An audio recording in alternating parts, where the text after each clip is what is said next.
Today we're going to do something entirely different. We're going to review this book which we've produced. It's called The Portfolio of Dreams. It's a pictorial history of Aston Martin. Here we are with the book, The Portfolio of Dreams.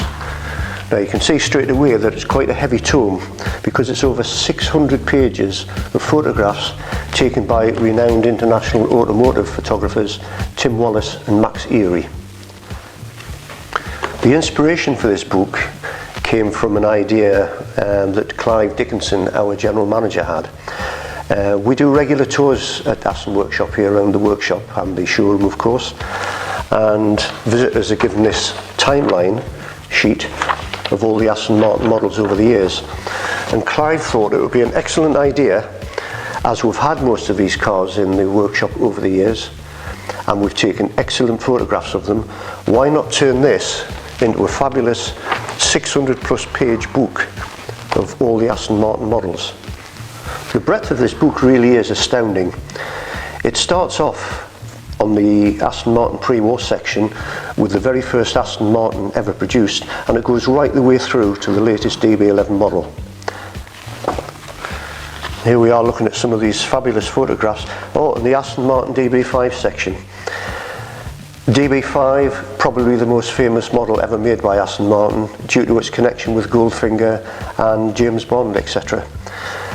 I'm sure many of you will know that it was actually a DB4 Series 5, but let's not get too pedantic about that.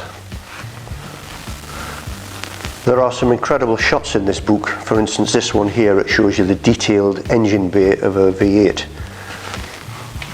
And as you go through, we have the complete car. But I think the joy of the book is that it has many different aspects. You're looking at scenery in the background and you're looking at detailed close-up work of all the different cars. As I said before, the book covers just about every Aston produced, and this first picture in the book is particularly interesting because it says here, it's an A3 dating from 1921, the fourth of 5 prototypes and the oldest surviving Aston Martin, and that is the starting point of the book. I've been looking through the book and I've decided that this particular photograph here is my favourite. It's of an Aston Martin DB4 shot at dawn on the quayside in Newcastle. But I'm sure as you look through the book yourself, you'll be able to pick out your own particular favourite. The book has been incredibly well received since its publication.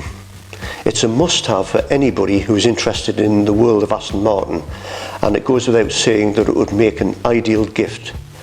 It is available online, details of which are given at the end of this video. Thank you.